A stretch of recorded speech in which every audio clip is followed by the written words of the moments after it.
In 1994, Mexico, the United States, and Canada signed the North American Free Trade Agreement, NAFTA. Supporters promised prosperity for all three countries. The theory was clear: each country would specialize in what it did best and everyone would win. 20 years later, the results were undeniable.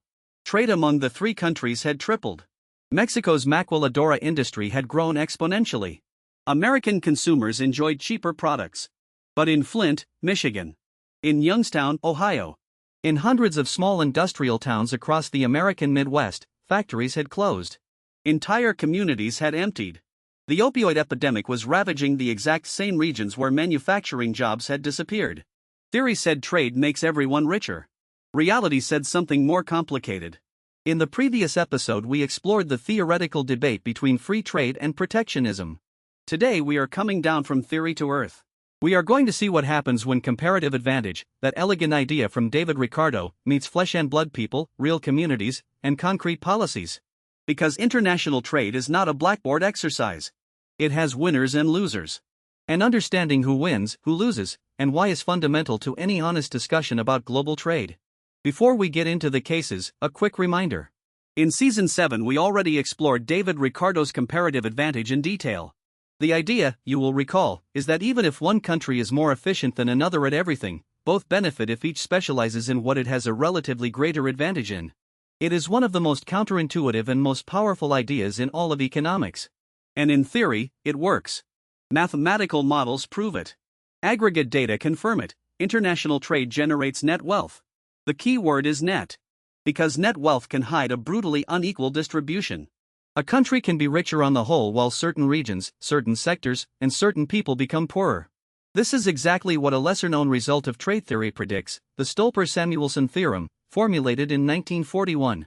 This theorem establishes that when a country opens up to trade, the owners of the factor of production that is abundant in that country gain, while the owners of the scarce factor lose. Translated into everyday language, if a capital and technology-rich country like the United States trades with a country rich in cheap labor like China, the owners of capital in the United States gain and less skilled workers lose. In China, the opposite occurs: workers gain and capital owners lose. Theory always knew there would be losers. The problem is that for decades, the losers were treated as a minor detail. NAFTA is perhaps the best laboratory for studying comparative advantage in action. Mexico had an abundance of cheap labor. The United States had an abundance of capital and technology. According to theory, Mexico should specialize in labor-intensive manufacturing and the United States in high-technology products and services. Both would gain. And in many respects, that is what happened. Trade among the three countries went from $390 billion in 1993 to more than $1 trillion in 2016. Mexico became a manufacturing powerhouse in automobiles, electronics, and medical equipment. The maquiladoras, assembly plants along Mexico's northern border, multiplied. But the story has two sides. In Mexico, the maquiladoras created millions of jobs. But they were low-wage jobs, often with precarious working conditions. And southern agricultural Mexico was devastated. Subsidized American corn, cheaper than Mexican corn, flooded the market. Millions of small farmers could not compete. Many emigrated to the cities or to the United States. NAFTA had promised to reduce migration. It increased it. In the United States, consumers benefited from cheaper products. But manufacturing communities in the Midwest suffered. Between 1994 and 2020, the United States lost about 5 million manufacturing jobs. Not all because of NAFTA, many because of automation. But free trade was a significant factor. Economists said, net wealth increased. Devastated communities responded, our wealth did not. If NAFTA was a moderate earthquake, China's entry into the World Trade Organization in 2001 was a cataclysm. In 2013, economists David Otter, David Dorn, and Gordon Hanson published a study that changed the trade debate. They called it the China Syndrome. Their finding was devastating. They analyzed what happened in the U.S. regions most exposed to competition from Chinese imports between 1990 and 2007. And they found that those regions experienced a significant increase in unemployment, a drop in labor force participation, a reduction in wages, and an increase in dependence on public assistance. The effect was not small.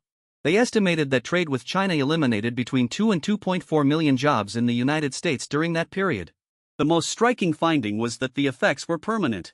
Standard economic theory predicted that displaced workers would readapt, they would find new jobs in other sectors or move to more dynamic regions.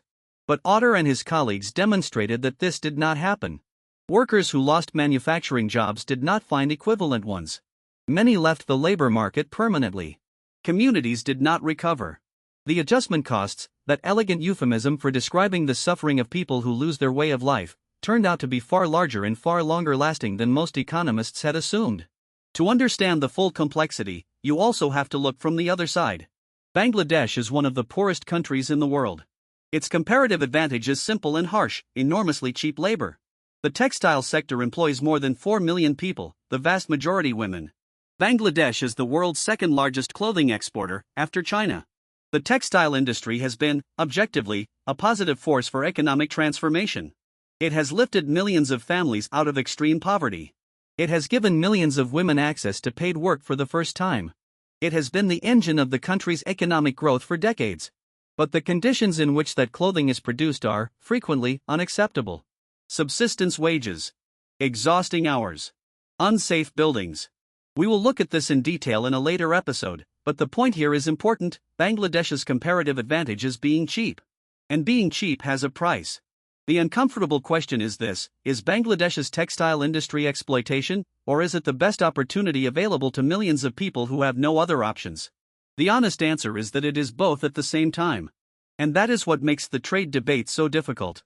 The theorem says trade generates net gains. But net is the word that hides all the pain. In an American Midwest town, a 52-year-old man who spent 30 years working in an auto parts factory loses his job because production has moved to Mexico. He has no college degree. He cannot relocate. There are no other industrial jobs in his area. The new jobs available pay half as much. In a factory in Dhaka, a 23-year-old woman sews t-shirts 12 hours a day for a wage that barely lets her feed her child. 5 years ago she was even poorer. The factory job has been her way out of the most absolute misery. But the conditions are harsh and the wage remains pitiful. Both are living comparative advantage in action. Both experiences are real. And both deserve to be heard. The most dangerous intellectual error in this debate is using net gains to silence specific losses. Or using specific losses to deny net gains. The reality is uncomfortable: trade generates wealth and generates suffering, and it does both simultaneously. 3 ideas to take away from this episode. First, comparative advantage works at the aggregate level. International trade generates net wealth. But that wealth is distributed very unequally. The Stolper-Samuelson theorem already predicted there would be winners and losers within each country. Second, the adjustment costs are real, deep, and long-lasting. The China shock showed that workers displaced by trade do not readapt easily. Entire communities can become trapped in permanent decline. Third, comparative advantage can simultaneously be a force for development and a form of exploitation. The experience of Bangladesh illustrates this. Millions of people have been lifted out of poverty through trade, but the conditions they work in raise fundamental ethical questions. After World War II, governments decided that trade wars had helped cause the conflict. They built institutions to keep trade flowing. The results have been extraordinary and controversial. From GATT to the WTO, that, next time.